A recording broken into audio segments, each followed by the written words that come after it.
At habang nagpapatuloy ako sa pag-akyat patungo sa ikatatlong station, ay unti-unti na nga tayong nakaramdam ng pagkahingal. Pero ganun pa man, pinagpapatuloy ko pa din ang pag-akyat upang doon magpahinga sa ikatlong station.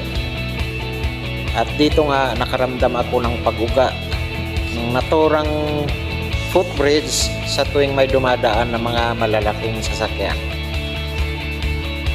Sa puntong ito ay sinipat ko ang aking pinagmulan.